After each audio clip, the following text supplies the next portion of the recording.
Welcome to Adobe Photoshop CS6, Marquee Selection and Move Tools. After completing this unit, you will be able to select and deselect part of an image, manipulate and free transform your selection, move objects within the workspace, and undo an action. In this unit, we will look at the Marquee Selection Tools and Move tool of Photoshop CS6. With an image open in the workspace, I want to select a part of it. I can select the rectangular marquee tool or the elliptical marquee or one of the single row or column marquees by holding down our mouse and releasing on the desired tool. As you can see, the letter M is hiding in here. This is the shortcut to this particular tool, so by pressing M in Photoshop you get the marquee tool. So if I select the rectangular marquee tool and I want to select a portion of the image like this, I hold down the left mouse button and drag to create a box around the area I want to select. As you can see, the size of the area is being displayed as I draw. In the options window, we can see the various parameters for adjusting the marquee tools. The first option here is to create a preset for this particular tool once you have created a version of the tool you want to save. These four options here are as follows. Number one is new selection. Number two is to add to an existing selection. Number three is to subtract from an existing selection. Number four is to intersect with the selection. And if at any time you cannot remember the function of a tool or option, just let your cursor hover over the button and a reminder will appear like this. The feather option is a feature of selection which allows you to soften the edges of the selection. This along with anti-alias, both of which will be covered in future courses. Style is a selection which determines the way you select, i.e. Normal allows you to freeform the selection box manually. Fixed ratio allows you to define a fixed ratio between height and width.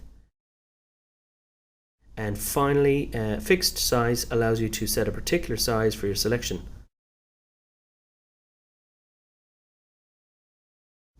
Like this. At any time, I can remove the selection or deselect by pressing Ctrl+D on my keyboard, like this. And remember that at any time you can right-click within a selection to get more selection options, like this. You see here we can deselect and select the inverse, etc. We can explore these later in the course, but feel free to experiment with these yourself.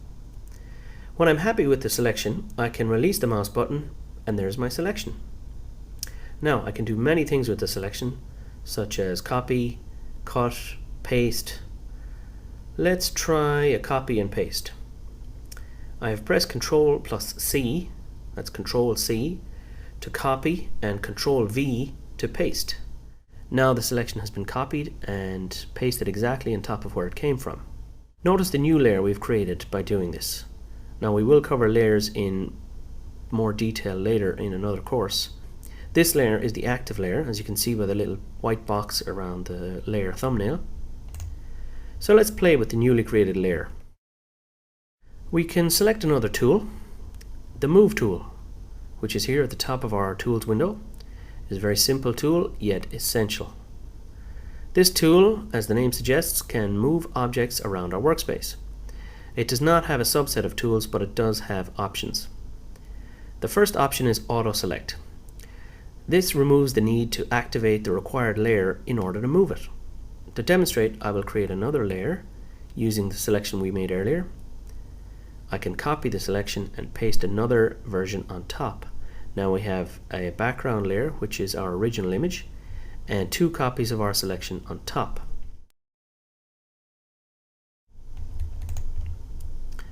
If I turn Auto Select on by ticking this checkbox, I can move between active layers without having to select them in the Layers window. Notice in the Layers window that the active layer is changing automatically as I select it. This is a great feature which allows you to move quickly between active layers. The only other option I wish to show you at this stage is the Show Transform Controls option. If I turn it on by ticking this checkbox, the active layer object becomes transformable. You can see this box appears, and I can change the size by dragging the control boxes like this. Just select the control box and hold and drag your mouse, and then release the mouse to complete the adjustment. Then adjust the rotation of the image by hovering outside the corner of the transformation box until you see this little arc, like so. Then click and hold and drag the desired rotation. Or for more specific adjustments, you can enter the desired values up here in the options window. Let's set the angle of rotation, and there it is. Here in the options window, you can see the various transformation parameters: width, height, angle, etc. You can experiment them yourself to have a greater control over your transformation adjustments. When you finish the transformation, you must apply it by pressing Enter on your keyboard. If you don't apply it, when you try to select a different tool, you will be asked to apply, cancel, or don't apply. And it is at this point that you can apply the transformation or not. When you have the Move tool selected, you can use your mouse to drag an object around in the work area, like this. Or you can use the arrow keys on your keyboard to make fine adjustments to the position of your object. You can also hold down the Shift key to enhance the mouse adjustments. This allows you to move along the X and Y axes in a straight line with more control than doing it freehand.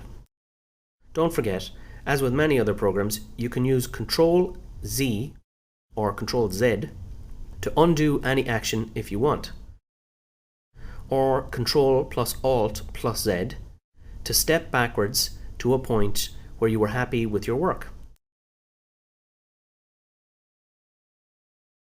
The Marquee Selection tool is used to select part of the image. You can deselect or remove a selection by pressing Ctrl plus D. Activating Transform controls allows you to manipulate and transform your selection. The Move tool allows you to move objects within your image. Ctrl plus Z is used to undo an action.